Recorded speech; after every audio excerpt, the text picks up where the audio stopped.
Moving on to the next topic, we have our judges for pediatric ophthalmology. We have Dr. Pramod Kumar Pandey and we have Dr. Shubhangi Bhave.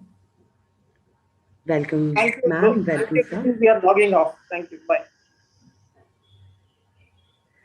I'd like to call our first speaker today. We have Dr. Tanvi Gaunkar. Dr. Pandey, has he joined? Yeah, I have joined. Dr. Shubhangi. Yes, thank you. Dr. Tanvi? Yeah. Yes. Please go ahead, ma'am. You have 6 minutes for this Is my presentation. presentation visible? Yes, it is. Very good morning to everyone, to the respected judges and to my co-presenters. My name is Tanvi, and the topic of my presentation is retropupillary iris flaw lenses versus scleral fixated lenses using Gotex in children with large subluxations. So the management of subluxated lenses varies from optical correction in low grades of subluxation to the removal of the lens and intraocular implantation in higher grades. The management of the resultant aphakia following the removal of the lens can either be done through anterior chamber IOLs, iris flaw IOLs, which would either be prepupillary or retropupillary, or scleral fixated IOLs, which could either be suture or sutureless. At present, there is paucity of literature which documents the safety of Gotex in pediatric eyes.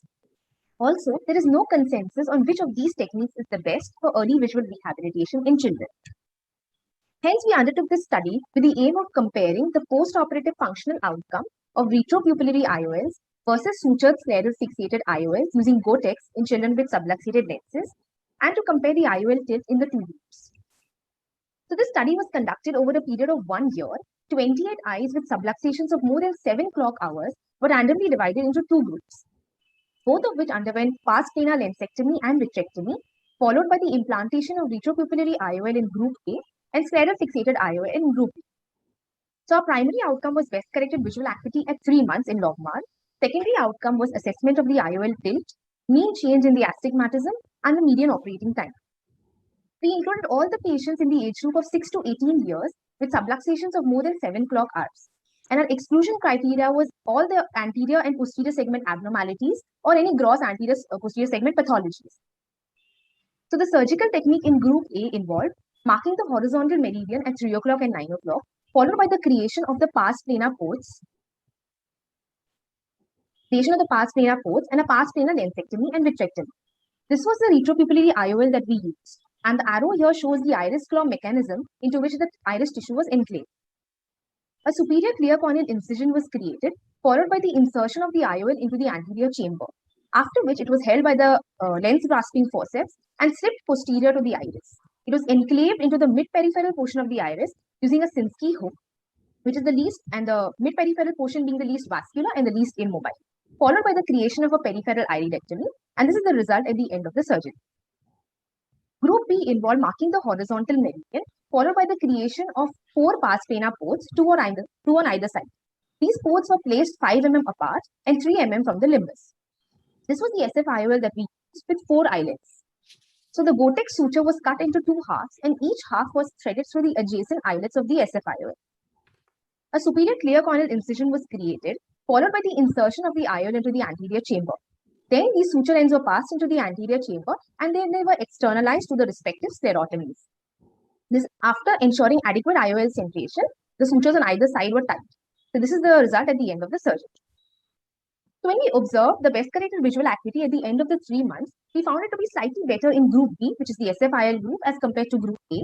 However, it was not statistically significant. We measured the IOL tilt by a technique described by Loya et al. Using the ultrasound biomicroscope. So the distance from the iris pigment epithelium to the anterior surface of the IOL was measured superiorly and inferiorly for the vertical meridian and nasally and temporally for the horizontal meridian. If the difference between the two was more than 100 microns, it was considered to be a significant tilt for that particular meridian. So we found that group B had a higher number of IOL tilts as compared to group A. However, it was not significant. We also compared the astigmatism between the two groups and found that the astigmatism in group B, in the groups with IOL tilt was higher. There's a significant change in the post-operative astigmatism from the pre-operative value in both the groups. However, post-operatively, they were comparable. And when it came to the mean operating time, there was a statistically significant difference between the two groups, with group B having a mean operating time of 90 minutes. So this is a patient of clear lens subluxation who underwent retropupillary iris claw implantation. As we can see, these are the enclavation sites, and the IOL appears to be well centered clinically and on UVA. This is a patient of cataractous subluxated lens who underwent an SF IOL implantation using Gore-Tex. The IOL is again centered, seen clinically and on UVA. So the choice of IOL to be implanted in children is a challenge because early visual rehabilitation with minimal complications is the ultimate goal. So if you compare both the complications, then retropupillary one is associated with complications like spontaneous disenclavation, pupil ovalization, which is not vision threatening, and pigment dispersion in secondary glaucoma because of the rubbing of the IOL on the posterior pigment epithelium. On the other hand, SF IOLs are associated with an increased intraoperative manipulation at the vitreous base. Therefore, they are associated with complications like retinal detachment and suprachoroidal hemorrhage. Chances of IOL tilt are higher, and also suture-related complications like suture erosion and breakage could occur, leading to a late IOL dislocation and need for a resurgery. If we compare the advantages, retropupillary IOLs are technically simpler, with lesser complications and therefore early visual recovery. SF IOLs, on the other hand, are not dependent on the integrity of the iris tissue, and also they are placed in a more physiological position. Therefore, they can be implanted in conditions like traumatic mydriasis or aniridias. So to conclude, both the techniques provide good visual rehabilitation in children. However, retropupillary, being technically simpler, can be recommended in subjects with high risk of retinal detachment like Marfan syndrome, high myopia, and presence of peripheral retinal degeneration. Thank you. Did you look at the amblyopia in these patients? The age group was from 3 to So 6 to 18, sir. 6 to 8. So some of them could be amblyopes, and you have looked at the visual acuity outcomes. Yes, sir. We have. In that factor of amblyopia and vis-a-vis because yes, sir. So because that's why we put all the traumatic and pathology cases as exclusion criteria, so that any low vision post surgery could be attributed to amblyopia and not any other organic cause. So yes, So did you give any amblyopia therapy? These cases you did not give any. These were not the ones which had amblyopia. You are saying. Yes, sir. Yes, sir. Many patients, almost 7 in Group A and 4 in Group B, did not acquire a very good visual acuity post-op. So we did give them amblyopia therapy, out of which, sir, only 2 of them improved by 1 line in Snellen visual acuity, sir. And they were in the age group of 6 to 7 years. I think your age group was older for amblyopia therapy to be successful, probably, to that, because children were older, probably. And Yes. you amblyopia therapy probably you gave for a small. How long did you give amblyopia therapy? So we gave it for 8 weeks, and at the end of 8 weeks, if we thought there was no improvement, then we discontinued the occlusion therapy, sir. Actually, just one comment I would like to make is like both these techniques need a longer follow-up. Your follow-up was only 3 months. Both SF-IOL and iris claw lenses have complications long-term. So I think a longer follow-up would reflect the advantages or disadvantages of each technique in a better way than a short-term follow-up. Yes, ma'am. Very true, ma'am. Very true. That was one of the limitations of our study. Edema is much more common with the iris claw lenses as against the SF-IOLs. I'm very true, ma'am. Yes. Any complications you saw with the iris claw lenses? Any problems or surgical difficulties? So there were no surgical difficulties. We also did not have any disenclavations. And at the end of 3 months, although it's a very short follow-up, we did not have any pigment dispersion. I have followed up the patients for over a year now. So they have not reported any. Pupils dilate well. Pupils. So yes, sir, the pupils dilate well because we are enclaving it in the mid-peripheral portion, sir. So it is not really affecting the pupillary dilatation.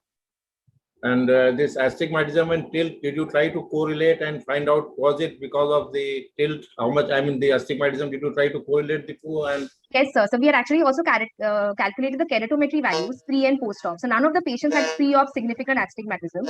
So whatever post-op was either because of the lens tilt and also because of the surgically induced astigmatism. It was.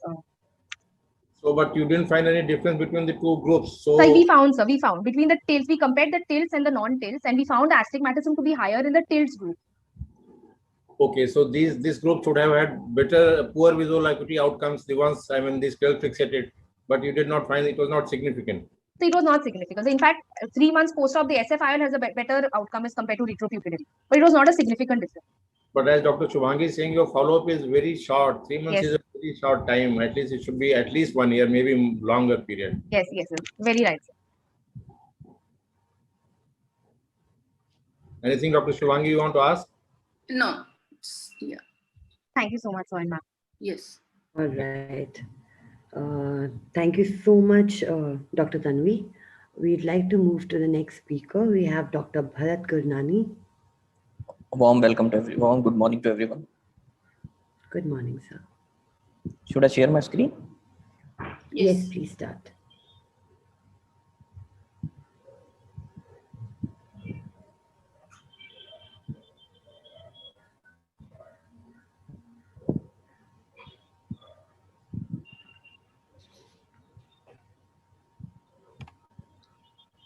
Should I start, ma'am? Yes. Morning, everyone. I'll be presenting my case series on insights into pediatric pythium keratitis, a clinical case series from Tertiary Eye Care Center. I have no financial interest to disclose. So before coming out on study, we should know what are the existing challenges in pythium keratitis. It's a rare entity, is clinically and microbiologically mimics fungus, hence the diagnosis is delayed. The specific diagnostic methods are DNA zoospore, and it is resistant to antifungals, has poor outcomes with TPK. So taking on to this, coming to the introduction, Pythium insidiosusum is an oomycete, also called as parafungus, closely resembles fungal keratitis. The purpose of our study was to analyze the demographic profile, the clinical diagnostic features, challenges in management, and treatment outcomes. Coming to the methodology, it was a retrospective study design done during the period of October 2017 to December 2019. 7 pediatric Pythium keratitis subjects were recruited from the Cornea Clinic of a Tertiary Eye Care Center. During the study period, we had 2,039 ulcers, out of which 1,003 were negative, 847 were positive for fungal, 161 were bacterial, and 7 were pediatric Pythium keratitis positive. In the inclusion criteria, we had all clinically Pythium keratitis cases which were culture positive, all clinically fungal keratitis cases which appeared like fungus but were culture positive for Pythium, but unculture positive cases post-therapeutic keratoplasty. In the exclusion criteria, all clinically appearing Pythium keratitis cases but culture negative were excluded, and all other infective and non-infective keratitis cases were excluded. For this specific study, we designed a diagnostic algorithm. All the clinical cases of Pythium keratitis were subjected to smearing in culture initially, and before the culture results, since it mimics fungus, all were given antifungals. In the culture positive arm, if the ulcer size was less than 4x4, they were treated with linezolid 0.2% hourly.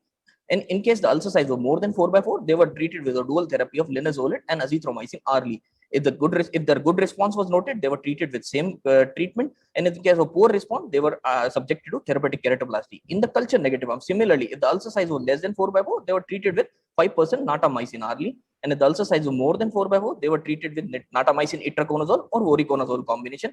Good response, the same treatment was continued. In case of poor response, they were subjected to therapeutic keratoplasty. And if the button culture was positive for Pythium, they were treated with anti-Pythium drugs. Coming to the demographic, 58% were males, 42% were female, and all the children were in the age group of 8 to 15 years.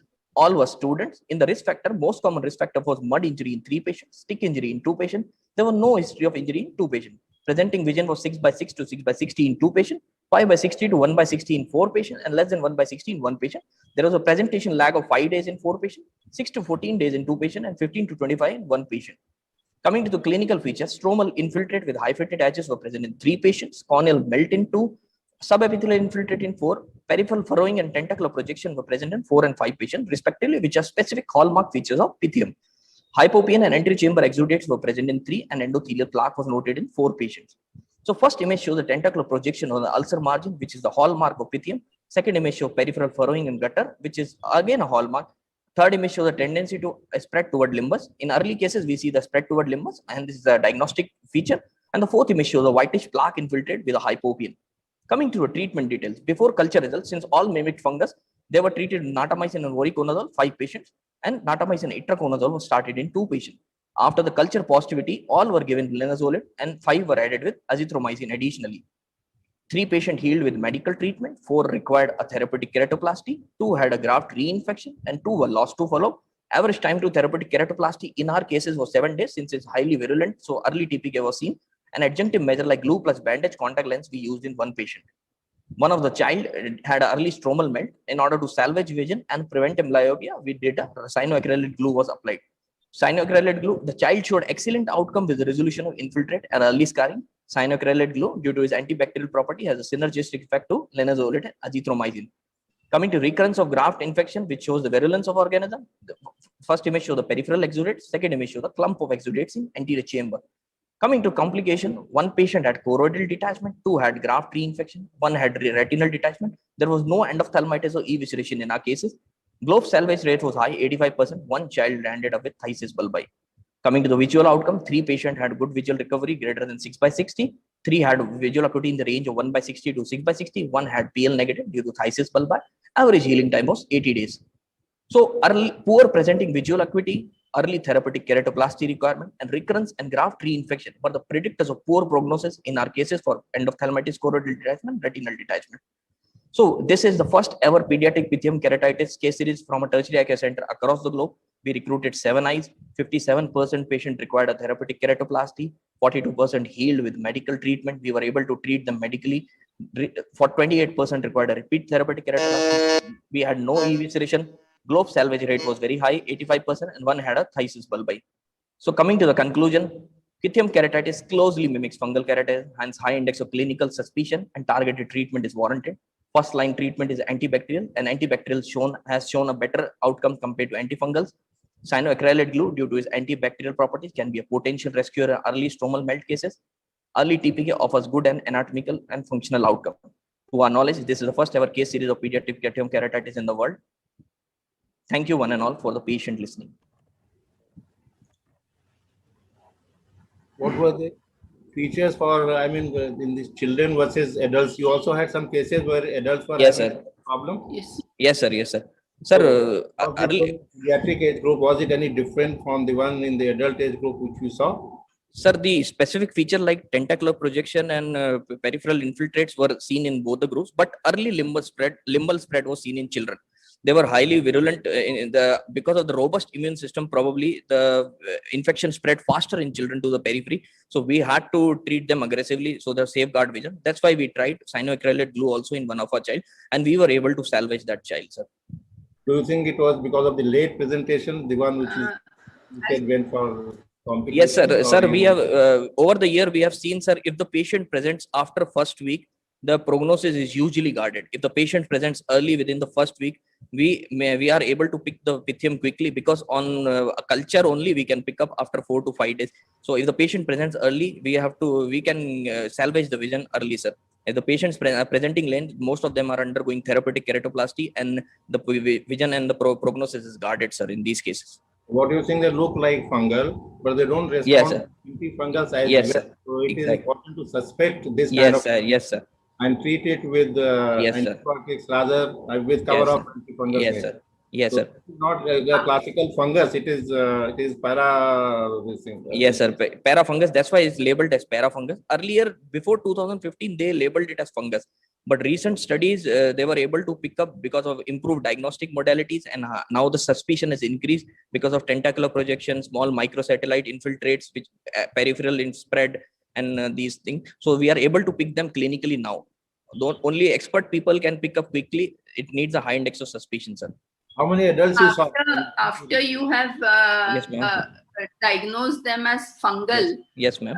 few cases after they were culture positive, you started them with specific treatment for Yes, Pythium. ma'am. Yes, ma'am. Yes, ma'am. Exactly. They were treated with linezolid You and feel that azithromycin. the clinical course was better after starting the specific drug? Did you feel that this clinical course was better after you started the specific treatment? Yes, ma'am. Like, ma'am, for example, one of our patient. Like they were started on antifungal first. Yes, ma'am. Because since, ma'am, and then you added the yes, ma'am. Because on smearing, ma'am, the hyphae mimics totally the fungus. So we are in dilemma whether this is a Pythium or a fungus. So better to give antifungal. And once on the culture positivity, we label them anti-Pythium. We start with 0.2% linezolid and azithromycin 1%. And we have been able to salvage around 30 to 40% eyes with medical treatment, which is still considered like Pythium is a highly virulent species which needs early TPK. But as reported by Dr. Bagga et al. In their retrospective, in their prospective trial, that azithromycin and linezolid can salvage vision in these cases. We have been able to do that, ma'am. and we were able to You cannot save be these children. culture positive. In every patient, you may not get a positive Yes, culture. sir. Yes, sir. In case suppose we don't get the There was culture. an improvement in the clinical course. You felt there was an Yes, ma'am. improvement in the clinical course Yes, ma'am. after the culture positivity. Yes, ma'am. One of our child improved to 612 in the end, which we applied cyanoacrylate glue. And it was, and that case we published in European Journal also. It was the first successful management of pediatric pythium keratitis in the world. Clinically, can you suspect clinically? As Yes, you sir. said, it can be culture negative also. So clinically, any markers to suspect that this is pythium rather a fungal, classical fungal presentation? Sir, these on the ulcer margin, you see small dot tentacular projections. These these are not feathery infiltrate. These are tentacular projections and peripheral infiltrates and early limbal spread. Usually in fungus. In fungal, there are satellite lesions. Yes, sir. In the fungus, here there are heaped up small lesions which are slightly different from satellite lesion. They are not satellite lesion. And usually in the fungus, we see the central thick infiltrate, which takes time at least for 2 weeks to 3 weeks to spread to limbal. These patients will present after 5 days to, you'll see the infiltrate has doubled and the spread has gone to limbal. So in that we have to be. Yes, sir. Yes, sir. We have to be highly. How many adults you saw with the same problem? In this sir, we saw 30 adults during the 3-year period, sir. 30 patients of adults. So 30 adults and 7 children, 7 children. Yes, sir. Yes, sir. Yes, sir. The children. Yes, sir. Sir, this is the largest case series from any center about pediatric pythium. Nobody has still reported out of 70 papers we reviewed on pythium keratitis reported in the world till now, sir. It's a rare presentation. Yes, sir. It's a very rare, extremely rare entity which needs a high index of suspicion, sir. But it should highlight what should be the criteria to diagnose. Yes, sir. And then those which are culture negative and yes, sir. Prevention and yes, sir. That's why we designed that protocol. It was designed by us. Like if the culture negative group should be treated with antifungal, because we are still in dilemma whether it's pythium or not. And if the culture, you have to label and culture positive. If it's culture positive, you change the treatment modality to antibacterial, since they have shown better outcomes with antibacterials, sir. Thank you. Thank you, sir. Thank you, sir. Anything you want to ask? Thank you so much. Thank you so much, respected judges. Shubhangi, do you want to ask anything further? No. Thank you. Thank you. Good Thank day, sir. you so Thank much. I'd like to thank both the speakers, Dr. Tanvi and Dr. Bharat, along with our judges, Dr. Pramod Kumar Pandey and Dr. Shubhangi Bhave. Thank you for being a part of this, ma'am.